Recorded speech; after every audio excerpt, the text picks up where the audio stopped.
오늘 이 말씀은 너무나 중요합니다. 왜냐하면 여러분, 우리 신앙생활 하는 데 있어서 30년을 하고 성경을 백독한다 할지라도 복음을 모르면은 알맹이 없는 신앙과 같습니다.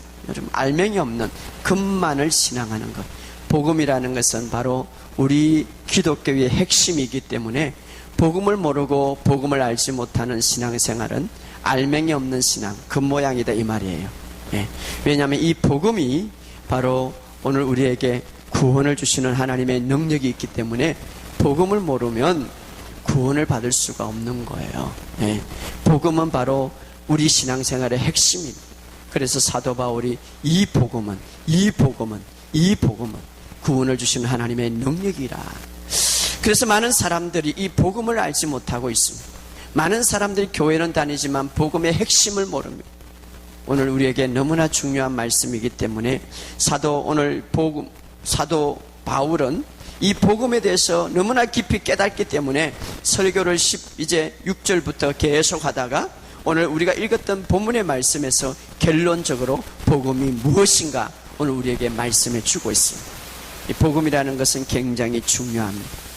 자, 오늘 사도 바울이 우리에게 말씀하셨던, 사도 바울은 성령의 인도함으로 당대에 가장 뛰어난 하나님의 사람으로서 이 복음이 무엇인가를 우리에게 이야기해 주고 있습니다. 여러분, 우리가 신앙생활 오래 해도 이 복음을 온전히 깨닫지 못한다면 알맹이 없는 신앙생활, 여러분, 알맹이 없는 신앙생활은 하나님 앞에서 굉장히 책망받는 거예요. 그렇기 때문에 오늘 이 복음이란 무엇인가를 여러분들이 바로 아는 것이 중요합니다. 오늘 사도 바울은 이 복음을 가리키면서 두 가지로 요약하고 있습니다. 우리 한번 읽어봅시다. 오늘 사도행전 13장 34절에서 36절 시작. 그러므로 형제들아, 너희가 알 것은 이 사람을 힘입어 제사함을 너에게 전하는 것이며. 자, 앞에서 설교를 쭉 해오면서 그러므로라는 말은 결론적으로, 여러분 성경을 읽으면서 그러므로라는 것 굉장히 중요하죠. 이제 결론적으로 말합니다. 형제들이라는 것은 믿음의 사람들을 말하는 거예요. 너희가 알 것은 이 사람을 힘입어, 이 사람이라는 것은 바로 예수님을 말하는 거예요. 복음의 주인공은 바로 예수님이십니다. 이 사람을 힘입어, 다시 말하면 예수 그리스도를 통하여, 예수 그리스도로 말미암아라는 것입니다. 무엇입니까? 제사함을 너에게 전하는 것이다. 다시 말하면 이 사람으로 인하여서 너희들은 제사함을 받았다. 복음의 핵심이죠. 두 번째로 39절에 읽어봅시다. 시작. 또 모세의 율법으로 너희가 어렵다 하심을 얻지 못하던 모든 일에도 이 사람을 힘입어 믿는 자마다 어렵다 하심을 얻는 것이다. 모세의 율법으로, 율법이란 구약의 핵심이요 구약의 요약입니다. 그 구약에 있는 율법으로 여러분은 어렵다함을 받지 못했다. 그 구약, 만약에 율법으로 하나님의 주시는 모세 오경이라든가 십계명을 통하여서 구원을 받는다면 예수님이 올 필요가 없죠. 그것으로 인하여서 어렵다함, 그것으로 해서 깨끗하게 받지는 못한다니. 그런 사람들도, 얻지 못하는 그런 사람들도 이 사람을 힘입어 바로 예수 그리스도를 통하여서 어렵다 하심. 어렵다라는 말은 디카이오시라는 말입니다. 법적으로 결백하다는 선언을 말하는 거예요. 이 사람은 정말 제가 이제는 없다라는 결백을 말하는 거예요. 무죄를 선고하는 거예요. 누가 내 대신해서 죄값을 지불했기 때문에 이 사람은 무죄했다, 무죄다. 여러분, 이 복음이라는 것은 이런 능력과 이런 깊은 의미가 있습니다. 오늘 이 말씀을 많은 사람들이 알지는 못해요. 그래서 이 복음을 바로 아는 것이 바른 믿음이요, 이 바른 믿음이 바른 삶을 이루어 가십니다. 바른 믿음이 되기 위해서는 바른 지식이 있어야 되는 거예요. 오늘 바로 여러분들에게 이런 지식이 있기를 주의 이름으로 축복합니다. 이런 지식이, 이런 믿음을 연결되고 이런 믿음이 주님의 역사와 능력을 나에게 가져오게 됩니다. 할렐루야. 오늘 이 시간 복음의 능력이 다시 한번 풀어지기를 주의 이름으로 축복합니다. 복음, 좋은 소식. 자, 여러분, 예수님을 많이 사랑하는 비결이 뭡니까? 저 사람은 예수님을 진짜 사랑한다. 그 비결, 성경은 우리에게 말합니다. 예수님을 정말 사랑할 수 있는 동기가 있는데, 동기부여가 있는데, 그것이 뭔가요? 어떤 한 여인이 예수님이 이제 바리새인 집에 초청을 받았습니다. 어떤 한 여인이 그동안 자기가 귀하게 여겼던 옥합을 깨고 예수님의 머리부터 발끝까지 씻어줍니다. 자기의 머릿수로 예수님을 섬깁니다. 그때에 예수님이 이런 말을 합니다. 이 여인은 정말 나를 사랑하는 것이다. 나를 정말 많이 사랑한다. 거기에는 제자들도 있었고, 여러분, 제자들은 어떤 사람입니까? 자기의 집도 떠나고 자기의 부모도 떠나고 자기의 자식도 떠나서 예수님을 따르는 사람. 바리새인은 어떤 사람입니까? 성경을 연구하는 사람들이. 바리새인을 제치고 제자들을 제치고 이 여인을 향하여서 이 여인이 나를 정말 사랑한다. 많이 사랑한다. 우리는 겉으로 보면 제자들이 더 사랑할 것 같죠. 겉으로 보면 성경을 연구하는 사람이 더 사랑할 것 같죠. 이 여인에게 이렇게 말합니다. 바리새인에게 이야기하지 않습니다. 제자들에게 이야기하지 않습니다. 이 여인에게 정말 나를 많이 사랑한다. 그 이유는 저 여인이 얼마나 많은 죄를 용서받았는가 알기 때문이다. 다시 말하면은 복음을 알기 때문이다, 이 말이에요. 복음을 바로 아는 사람은 주님을 더 많이 사랑할 수 있습니다. 할렐루야. 내가 얼마나 주님으로부터 엄청난 용서와 엄청난 탕감을 받았는가를 알면 알수록 그 사람은 주님을 많이 사랑할 수 있다는 거예요. 그래서 물론 주님은 모든 사람들을 많이 엄청나게 용서했죠. 다 탕감해 용서했죠.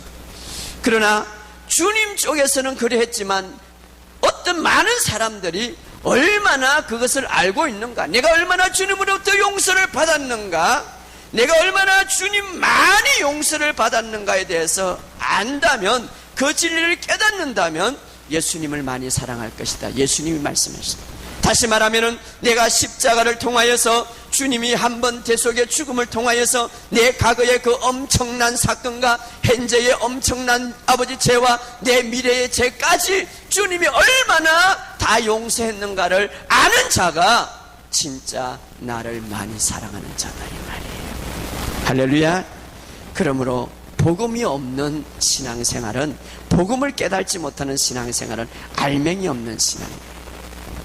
알맹이 없는. 어제 저나 말씀을 연구하면서 주님께서 저에게 그걸 복음이 없는 신앙생활은 알맹이 없다. 그거 말씀을 제가 들을 때 충격을 받았는 거예요. 우리 교인들에게는 정말 복음을 전해줘야 되겠다. 그래서 예수님이 이렇게 말합니다. 이 천국 복음을 너희들은 전하라. 이 천국 복음이 온 세상에 전해질 때 그때야 내가 오리라. 예, 복음이 중요하기 때문에 너희들도 나가서 복음을 전파하라고 말하고, 다른 것을 전파하는 게 복음을 전파하라고 말하고 있습니다. 그럼 복음이 뭔가 하는 것입니다. 자, 오늘 두 가지 예를 듭니다. 복음을 알고 신앙생활하는 사람과 복음을 알지 못하고 신앙생활하는 사람. 실질적으로 우리 주변에 많이 있습니다. 어떤 청년이 복음을 대해서 알지 못하지만 열심히 교회를 다니는, 다시 말하면 복음에 대해서, 복음을 통하여서, 복음은 좋은 소식, 복음의 주인공은 예수님인, 그 예수님으로부터 이제 그동안 지었던 모든 죄를 다 탕감받고 이제는 은혜와 의와 주님의 사랑을 내가 이제는 받았으니 그것을 내 안에 있기 때문에 그것을 누리고 감격하고 살아가는 자가 아니라, 계속해서 설교 가운데 율법의 정죄와 율법의 책망과 율법의 잘못, 이런 사랑 대신에 의의 대신에 책망과 정죄의 설교를 듣습니다. 우리가 무엇을 듣는가에 내 뇌에 막 저장되는 거예요. 여러분, 며느리가 말입니다. 그 시어머니가 잔소리도 하고 너무 그냥 많이 억압해가지고, 나는 절대로 그렇게 하지 말아야지, 그렇게 하는데 그 며느리도 그 밑에서 자랐으면 그렇게 합니다. 왜냐? 자꾸 뇌에 나는 그래 하지 말아야지, 이렇게 하지 말아야 하지만 나도 모르게 그 뇌에 저장되어 있기 때문에 그대로 나가는 거예요. 이분은 계속해서 설교에 대해서 율법의 정죄와 책망에 대한 설교를 들었습니다. 그럴 때마다 하나님은 무서운 하나님이요, 예수님은 무서운 하나님이요, 조금만 죄를 져도 주님은 떠나가고 나는 교제할 수 없는, 더 이상 하나님을 볼 수 없는 그런 하나님에 대해서 이제 그리고 있었습니다. 그리고 어느 날 이제 기분 좋게 직장을 출근하게 되었습니다. 출근하는데 여름입니다. 많은 사람들을 보고 있는데 자기 눈앞에 딱 나타난 한 여인이 있었어요. 여인은 너무나 아름다웠습니다.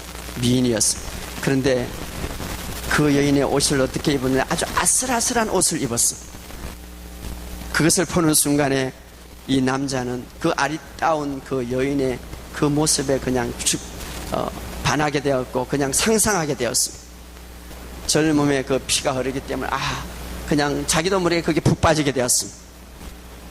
자, 우리가 무엇을 볼 때에 그것을 어떻게 믿느냐, 내가 어떤 것을 믿고 있느냐 참 중요합니다. 복음을 믿는 사람이라면 그 아전 그 순간에 어떻습니까? 하나님의 은혜와 하나님의 사랑과 하나님의 의를 계속해서 생각함으로 그것을 벗어날 수가 있습니다. 그러나 율법을 믿는 사람, 정죄와 책망 속에 자랐던 사람 어떻습니까? 그것을 보는 순간에 정죄와 책망 가운데 내가 이러면 안 되는데 라고 하면서 목사님의 설교가 생각납니다. 여자를 보고 음욕을 품는 자마다 간음하는 자다. 거기에 그냥 정죄와 거기에 어떤 생각 속에서 그런 자는 하나님 앞에 설 수가 없고 교제도 할 수가 없고, 그런 자는 하나님의 관계가 깨어지고 막 이런 생각이 가득 차 있습니다. 그럴 때에 이제 내가 어제까지만 해도 하나님과 교제를 했는데 이 교제가 되지 않습니다. 내 안에 있는 하나님의 의와 사랑이 잃어버리고 내 안에 있는 하나님의 사랑이 끊어진 것 같습니다. 어제만 해도 좋은 관계 속에서 기도를 잘했는데 아주 정죄 때문에, 그 죄책감 때문에 그냥 괴로워서 하나님 앞에 나갈 수가 없습니다. 그러면서 이 사람은 이렇게 생각합니다. 신앙생활 하기 힘들고 내가 죄 짓지 않기 너무나 힘들구나. 모르겠다. 그냥 더 빠져버리자 라는 식으로 타락할 수가 있습니다. 이것은 복음을 모르는 사람의 한 예입니다. 두 번째, 복음을 바로 아는 사람.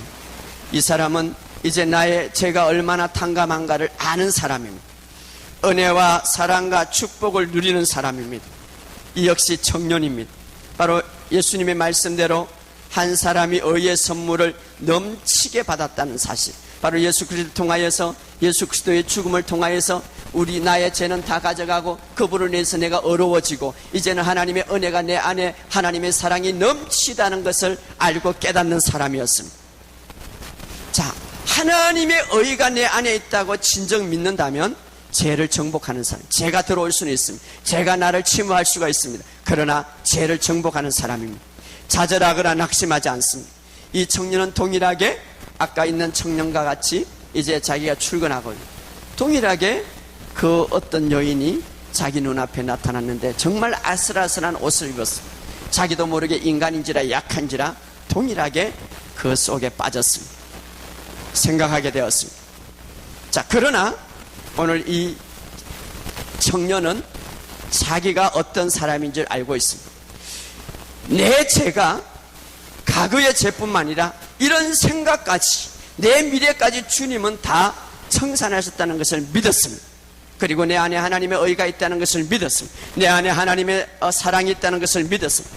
그리고 잠깐 생각했던 그것들을 돌려서 내가 예수 이름으로 이 죄를 정복하는 자지, 나는 하나님의 의가 있기 때문에 결코 나는 빠질 수가 없다고 생각합니다. 자, 은혜와 의는 죄를 막는 것입니다. 은혜와 의는 하나님의 축복을 계속 누리게 합니다.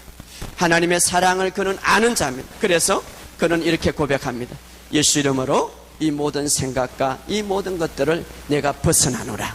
그렇게 하면서 유유히 벗어나서 죄를 정복하게 됩니다.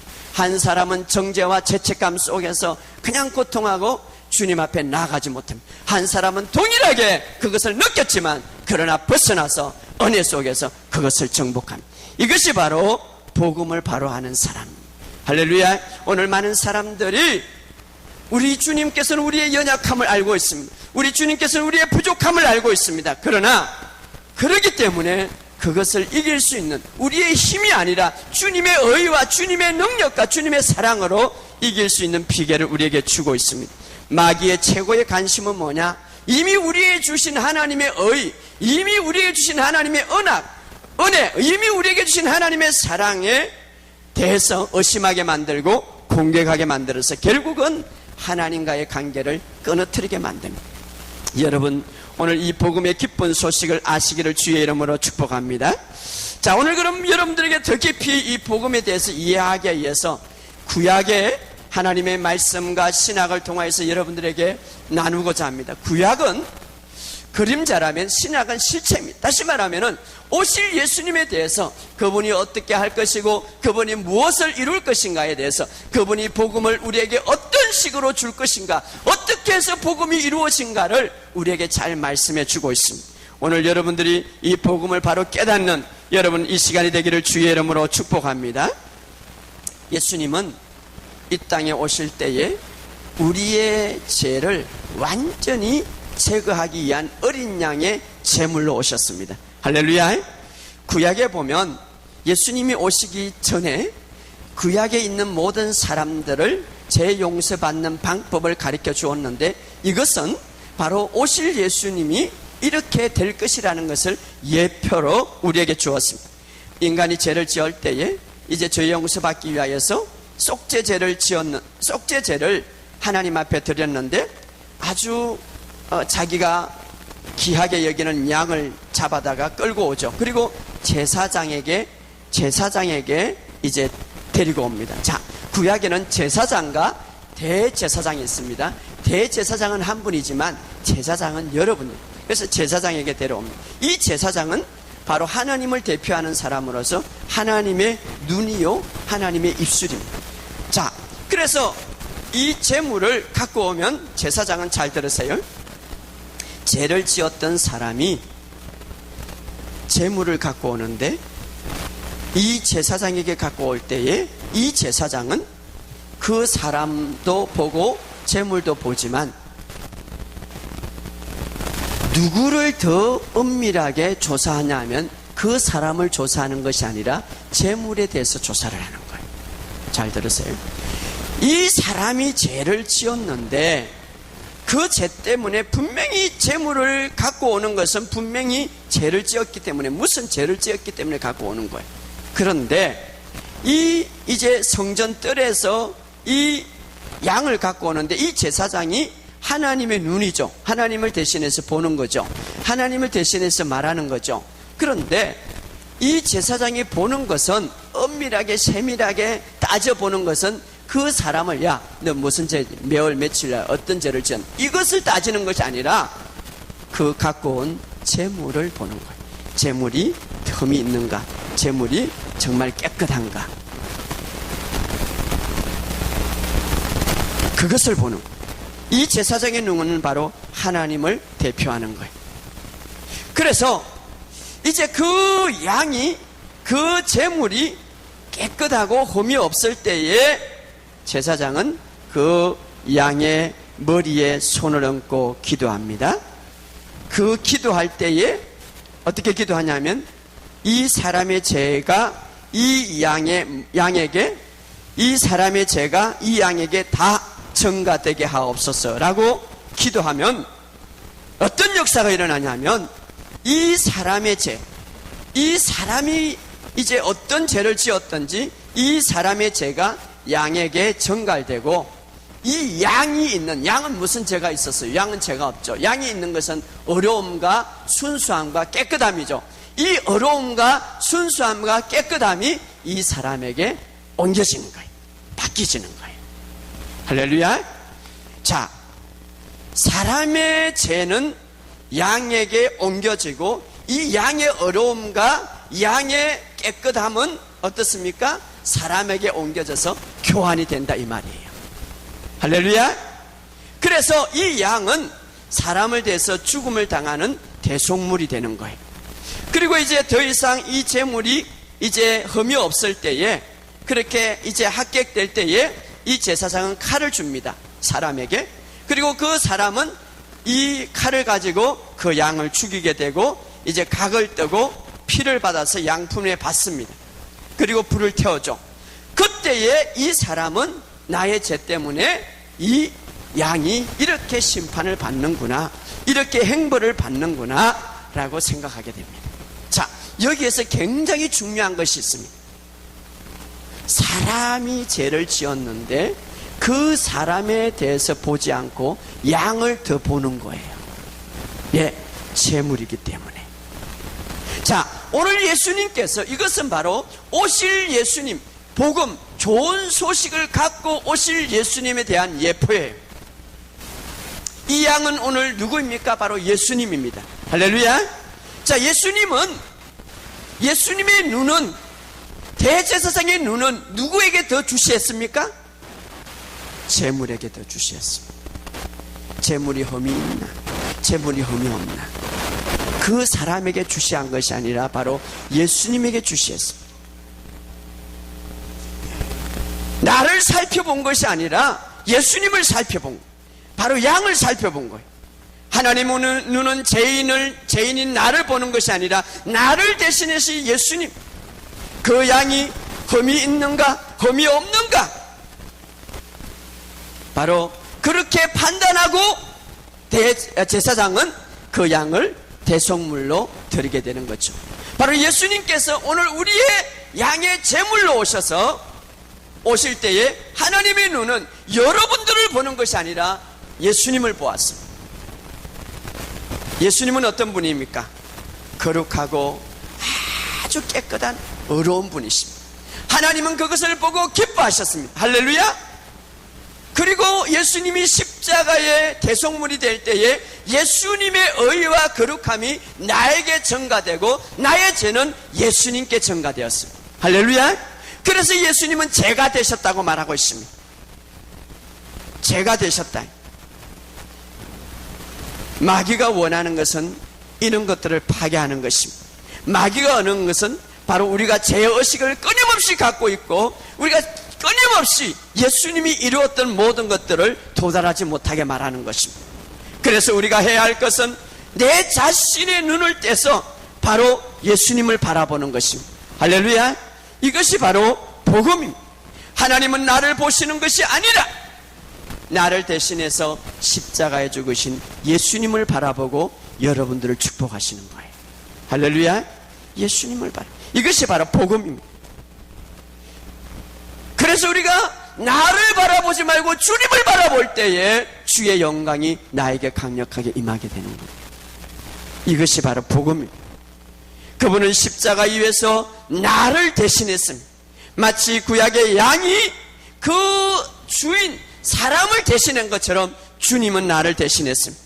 그래서 십자가에서 주님은 바로 우리가 되셨고 십자가에서 죽으실 때에 내 자신이 되셨고 제가 되셨다는 것은 바로 내가 되었다는 거예요. 예수님이 바로.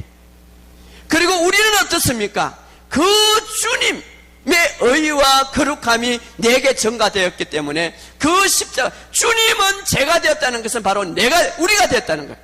그리고 우리는 어떤 사람이 되었습니까? 그분 안에서 합해진 사람이 되었습니다. 할렐루야. 합해진 사람. 그래서 성경에 아주 중요한 말을 합니다. 골로새서 3장 3절 읽어봅시다. 골로새서 3장 3절. 골로새서 3장 3절. 3장 3절 시작. 이는 너희가, 다시 시작. 이는 너희가 죽었고 너희 생명이 그리스도와 함께 하나님 안에 가. 이는 너희가 죽었고 이제는 너희의 모든 것들이 다 죽었고 주님 그리스도의 생명. 자, 너희의 생명이 하나님 안에 감추어졌고 너희 생명이 예수님 안에 감추어졌고, 예, 그렇습니까? 이제 우리가 집중해야 될 것은 예수님이에요. 왜? 하나님이 우리가 예수를 믿을 때에, 우리가 예수님을 사모할 때에, 우리가 예수님을 바라볼 때에 하나님은 예수님을 바라보고 우리를 축복하십니다. 할렐루야. 왜냐하면 그분은 나를 대신해서 십자가를 지셨기 때문에. 그래서 아까 우리가 읽었던 성경은 이렇게 말합니다. 요한일서 4장 17절에 우리 다시 한번 읽어봅시다. 요한일서 4장 17절. 요한일서 4장 17절 우리 다시 읽어봅시다. 이로써 사랑이 우리에게 온전히 이루어진 것은 우리로 심판날에 담대함을 가지게 함이니 주께서 그리하신 같이 우리도 이 세상에 그리하니. 주님이 완전하게 어려운 자입니다. 주님이 그리한 것처럼 우리도 어렵게 되었다 이 말이에요. 할렐루야. 주님이 그리한 것처럼 우리도 이 세상에 그리했다. 그래서 로마서 3장 24절에 하나님의 은혜로 너희들은 어렵다 하심을 얻었느니라. 로마서 3장 26절에 예수를 믿는 자는 어렵다 하심을 얻었느니라. 로마서 3장 30절에 믿음으로 우리는 어렵다 하심을 얻었느니라. 로마서 5장 1절에 우리가 믿음으로 어렵다 하심을 받았느니라. 할렐루야.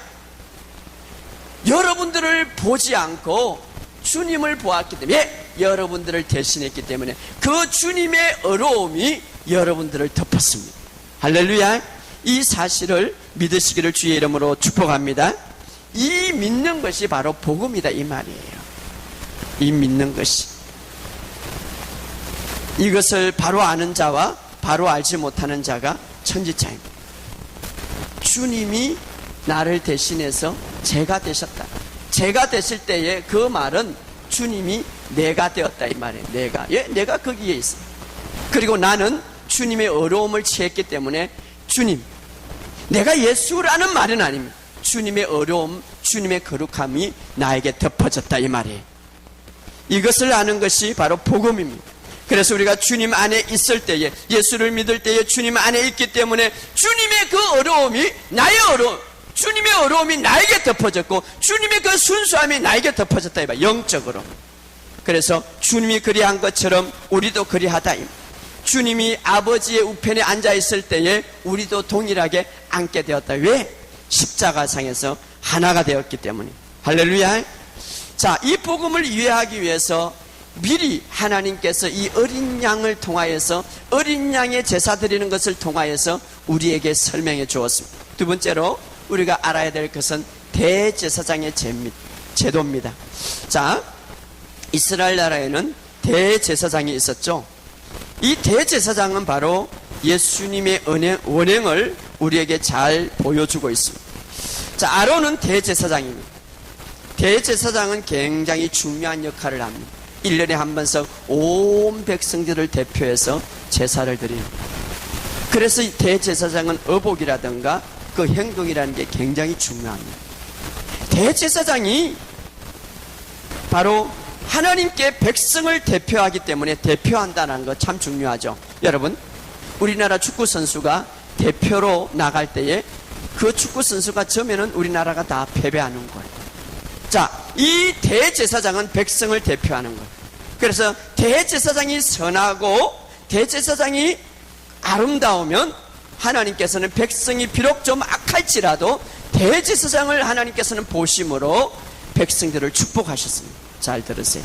자, 죄인이 양을 바칠 때에 죄인을 더 바라보는 것보다 양을 흠이 있고 흠이 없는 것을 더 바라보고 점검하십니다. 그래서 그 양에게 그 사람의 죄를 덮은 것처럼, 두 번째로 대제사장은 굉장히 선하고 어려웠습니다. 그래서 1년에 한 번씩 백성들의 죄를 용서받기 위해서 하나님 앞에 나갈 때에 조그만 죄도 없어야 돼요. 거룩해야 돼요. 만약에 그것이 걸렸다면 그 대제사장들은 죽고만 해요. 그런데 이 대제사장이 한 사람이죠. 대제사장이 선하고 거룩할 때에 백성들이 좀 연약해도 하나님은 보시는 것은 백성들 중심으로 보는 것보다 대제사장, 그 제사를 드리는 대제사장을 바라보기 때문에 하나님은 축복하셨습니다. 그러나 반대로 백성들은 비록 선하고 아름다울지라도 이 대제사장, 백성들의 대표를 세운 이 대제사장이 불의할 때에 백성들을 책망했습니다. 그처럼 대제사장은 굉장히 중요했습니다. 그래서 대제사장들의 신분인, 이스라엘의 신분은 대제사장의 행동에 따라서 아주 굉장히 큰 영향을 받았습니다. 그래서 대제사장이 죽을 때에 이스라엘 백성은 굉장히 불안했습니다.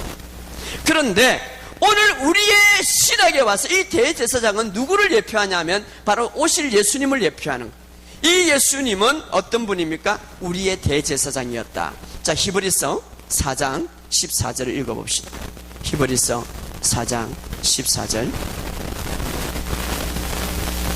히브리서 4장 14절 다 같이 읽어봅시다. 시작. 그러므로 우리에게 큰 대제사장이 계시니 성천하신 이 곧 하나님의 아들 예수라. 우리가 믿는 도리를 굳게 잡을지라. 자, 대제사장이신 예수님, 바로 우리의 큰 대제사장, 바로 예수님을 말하는, 예수님이 하늘로 성천하셔서 하나님 우편에 앉아 계십니다. 이스라엘 백성이 좀 연약하고 부족하고 죄가 있더라도 하나님은 대제사장을 주시했기 때문에 대제사장이 거룩하고 선하면 이스라엘 백성들을 축복하셨어요. 자, 우리가 이 땅에서 비록 연약하고 부족하지만 대제사장이신 예수님이 하늘 우편에 앉아 계시기 때문에 하나님이 예수 그리스도를, 대제사장인 예수를 보고 우리를 축복하시는 거예요. 할렐루야. 이것이 바로 복음입니다. 여러분, 우리는 연약할 수밖에 없고 부족할 수밖에 없지만, 그래서 성경은 말합니다. 대제사장이 성천하시고 하나님의 아들 예수라. 그러므로 너희는 이 제사장에 대해서 믿는 도리, 이 제사장을 향한 그 믿는 말씀을 굳게 붙잡아라. 그럴 때에 그 예수로 인하여서 너에게 복이 있는다. 할렐루야. 너에게. 그래서 우리가 이것을 알아요. 왜냐하면 그분은 완전하신 분입니다. 그분은 완전히 어려우신 분입니다. 예수님이, 대제사장인 예수님이 하나님의 완전한 기쁨이 되셨습니다. 그러므로 우리도 그분이 하나님의 기쁨이 되므로 우리도 그분으로 말미암아 우리가 기쁨이 되는 거예요. 할렐루야. 자, 이스라엘 백성들이 좀 연약하지만 대제사장이 거룩함으로 이스라엘 백성을 축복한 것처럼 오늘 우리 앞에 대제사장이신 예수님께서 하나님의 기쁨이 되심으로 바로 예수님으로 인하여 우리도 하나님 앞에 인정받고 기쁨이 되는 거예요. 할렐루야. 예수님이 하나님 앞에 어려움으로 인정을 받았기 때문에 우리도 대제사장인 예수님으로 인하여 의를 소유하게 된 거예요. 의라는 것은 깨끗하다, 거룩하다, 아름답다는 거예요. 할렐루야. 이 사실을 믿는 것이 바로 복음입니다. 이 사실, 대제사장. 그래서 이 믿는 도리를 굳게 잡아라. 여러분을 바라보지 마시고 주님을 바라보시기를 주의 이름으로 축복합니다. 그래서 믿음의 주요 온전케 하신 예수를 바라보자. 할렐루야. 따라합시다. 믿음의 주요, 우리의 대제사장인 예수를 바라보자. 하나님은 대제사장인 예수를 바라보고 우리를 축복하시는 거예요. 예, 나의 대제사장이기 때문에, 나의 대제사장입니다. 나의 어린 양이 되시기 때문에 하나님은 그 어린 양의 흠을 면밀히 보시면서 그를 축복하셨습니다.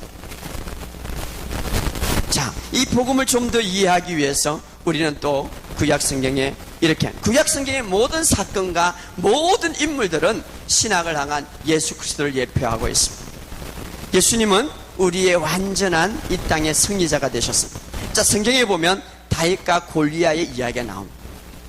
저는 이것을 읽으면서 굉장히 중요하게, 이 다윗과 골리앗은 굉장히 영적인 교훈을 주고 있습니다.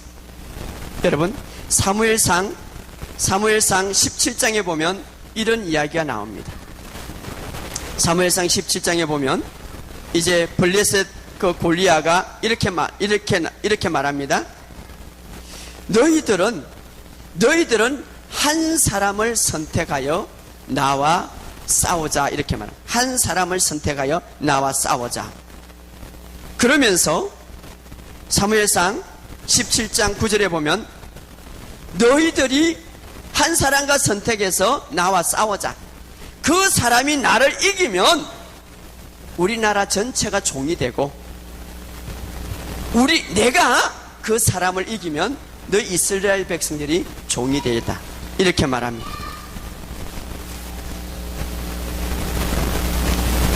자, 예수님은 이 땅에 우리의 대표로서 오셨기 때문에, 자, 아담과 하와가 인간의 대표인 것처럼 예수님은 이 땅에 인간의 대표로 오셨습니다.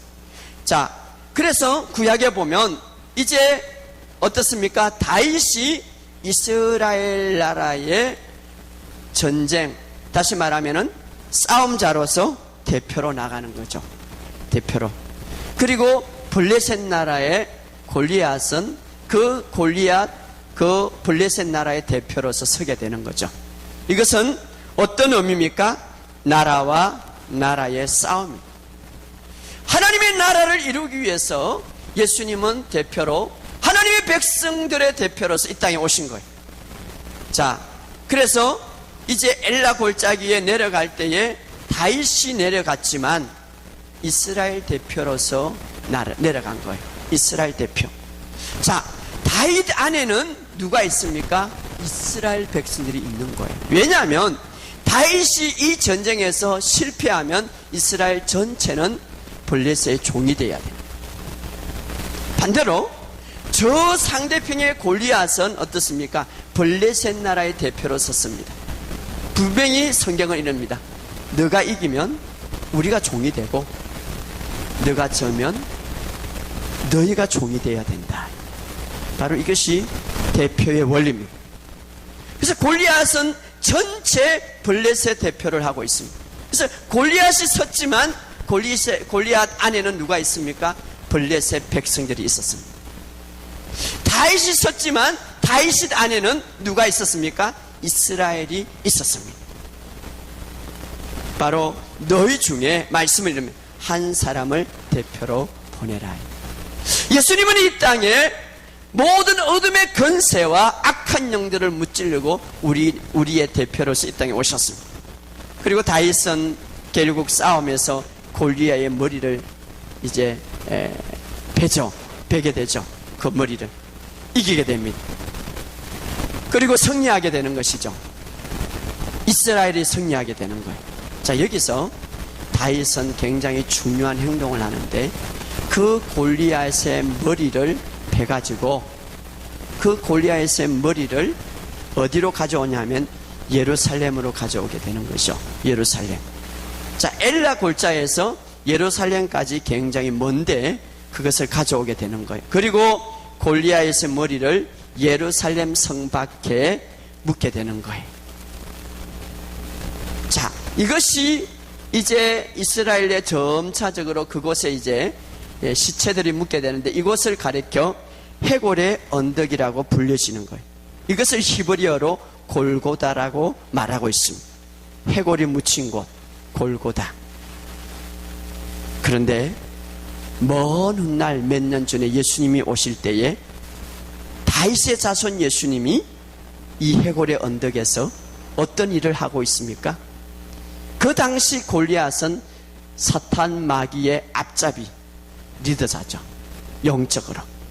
자, 예수님이 이 땅에 오셔서 해골의 언덕, 십자가, 골고다, 그 안에 몇 년 전에 누가 묻혀져 있습니까? 골리앗의 머리가 묻혀져 있는 거기에 십자가를 지시고 이제는 온 천하 이 세상을 주관하고 이 세상의 임금이었던 마귀를 정복하게 되죠. 그래서 예수님은 이렇게 말합니다. 십자가로 승리하셨느니라.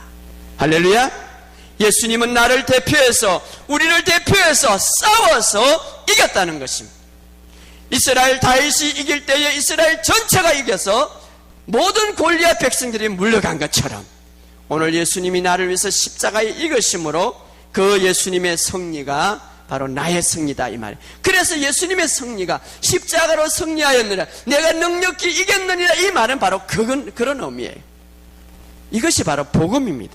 여러분, 이제 링에서 권투 선수가 이제 양쪽 두 사람이 싸움을 하게 되죠.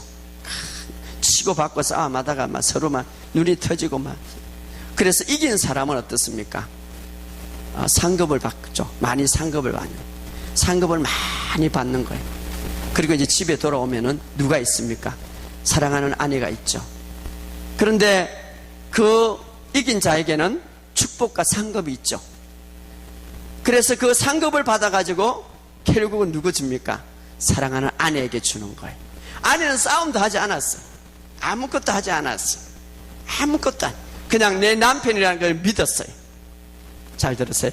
내 남편이라는 걸 믿었단 말이에요. 아내가 승리했던 그 축복은 그냥 그대로 받는 거예요. 예수님은 우리의 신랑으로서 모든 대표로서 싸움에서 승리했습니다. 그리고 그 승리의 축복과 승리로 인하여서 오는 놀라운 은혜, 승리로 인하여서 십자가를 통하여서 승리했던 놀라운 축복들이 사랑하는 아내였던 모든 성도들에게 주어진 거예요. 이것이 바로 복음입니다. 이 건투 선수의 그 아내는 바로 남편으로 믿었어요. 그 믿은 것, 거기에서 남편은 얻어 터졌지만 그러나 승리했던 그 물질과 돈은 아내에게 다 주는 거예요. 오늘 우리에게 주는 것은 바로 예수님의 그 승리와 예수님이 지금까지 이루었던 그 놀라운 축복들을 십자가에서 누리게 하는 것. 바로 오늘 우리에게 주는 것. 이것이 바로 믿는 것이 복음입니다. 그래서 오늘 성경은 이릅니다. 주님이 그리한 것처럼 너도 그리한다. 주님이 이 세상에 승리한 것처럼, 주님이 이 세상의 모든 것을 성취한 것처럼 동일하게 너도 성취자다.